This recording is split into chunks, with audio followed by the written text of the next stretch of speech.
Génibet, Paris-Picanly. En ce moment, profitez de 250 € de bonus de bienvenue. Bonjour à toutes et bonjour à tous. L'hippodrome de Deauville et sa piste en sable fibré accueillent le Quintet Plus Top 5 Génibet de ce mardi 26 décembre. Il s'agira du prix de la Suisse normande. Nous évoquerons donc cette course dans la première partie de l'émission. Et dans la deuxième, j'aurai des coups de cœur pour vous, pour Deauville bien évidemment, mais également pour Argentan. Pas mal d'infos pour Argentan, des infos notamment recueillies auprès d'entraîneurs et participants, et quelques coups de cœur également pour la Réunion 4 sur l'hippodrome de Paris-Vincennes. Sachez que vous pouvez toujours liker ce programme, le partager, et ce via nos différents supports sociaux, Facebook, Twitter, ne vous en privez surtout pas. Concernant donc ce Quintet Plus Top 5 Génibet, 1300 mètres PSF, une affaire de spécialiste pour ce Quintet Deauvillais. J'aime beaucoup le numéro 4, Petit Pedro.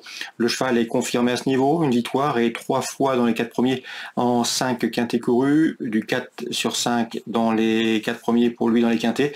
Sachez également qu'il a terminé 4e de cet événement l'an dernier, que dans la foulée, il avait remporté son handicap, là aussi sur ce tracé des 1300 mètres PSF. À Deauville, c'était au mois de janvier. Donc à mon avis, son aptitude au parcours va jouer pour lui. Le 6, c'est Sarah Spring qui a bien fini deuxième dernièrement sur la PSF de Deauville. C'était le 16 novembre. Elle a 3 ans certes, mais elle défie ses aînés avec des prétentions. J'ai ensuite placé le top weight, numéro 1, Bailey's Blues, qui avait remporté un handicap sur ce parcours et ce plaisamment dernièrement, bien que remonté de 6 livres sur l'échelle de handicapeur. Je lui vois également une bonne chance. Attention au numéro 7, Magic Vati, véritable spécialiste de la PSF, confirmé également à Deauville, confirmé dans les quintets. Il y compte en effet 2 victoires et 8 places en 17 tentatives, des seuls dans les événements. À mon avis, il devrait une nouvelle fois être dans le coup. Pour les places, je me méfierais du 8 Fredja, qui compte une victoire et 2 places de deuxième en 5 quintets courus. Pour son retour dans les handicaps, elle mérite une mention favorable. Même remarque pour le 12 Kizmambo, 3e sur ce tracé dernièrement. Le cheval a bien fini ce jour-là, preuve de sa bonne condition physique. Il a un bon numéro dans les stalles, ça doit suffire pour être dans le coup. Attention également au numéro 5, Investisseur, qui peut se targuer d'avoir remporté ses 3 dernières prestations publiques, la dernière en date ayant été obtenue sur le tracé qui nous intéresse. Seul bémol le concernant, son numéro 16 en dehors dans les stalles de départ, qui peut le contraindre à voyager en épaisseur. Le numéro 10, Major Hawk, a bien fini pour se classer 6e du prix Utavich dernièrement. Je le pense capable de venir brouiller les cartes. Résumé chiffré pour ce quintet du mardi 26 décembre. Le 4, le 6, le 1, devant le 7, le 8, le 12, le 5 et le 10. Je répète, 4, 6, As, 7, 8, 12, 5 et 10. En canon partant, attention au numéro 13 dans cette épreuve, Charlotte Bay. On se retrouve désormais pour les coups de cœur. En ce moment, profitez de 250 € de bonus de bienvenue. Voici désormais mes informations, conseils de jeu pour ce programme du mardi 26 décembre. Concernant Deauville, j'ai ciblé les 3e et 9e courses. Dans la 3e, le 305 Rush Dia a manqué ses débuts publics. C'était à Clairefontaine au cours de l'été. Elle s'était cabrée dans ses stalles. Il faut à mon avis la reprendre. Elle constitue une rivale sérieuse pour le 6 Bellbird, proche de sa course. Et pour le numéro 8 également, c'est Partnen qui affiche 3 podiums en autant de courses courues. Choix préférentiel dans la 3e, 6, 8 et 5. Dans la 9e, difficile d'aller contre 901 Uri, qui a signé 4 podiums lors de ses 5 derniers parcours, qui apprécie le sable.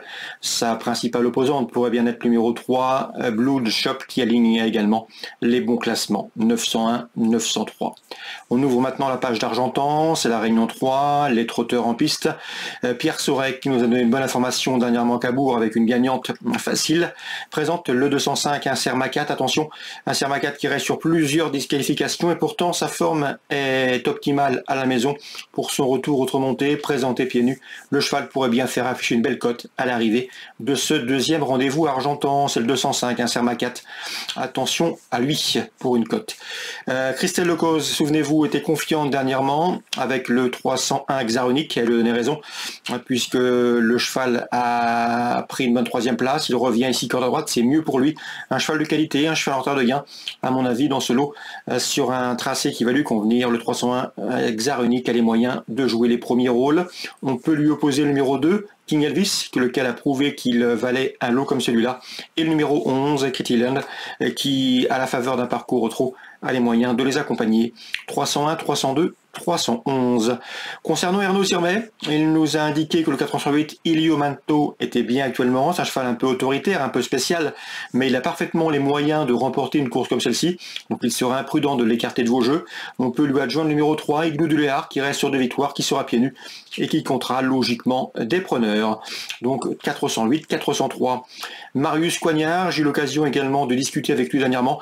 Il m'a présenté le 715 Johnny Duvivier comme un cheval en gros retard de gain.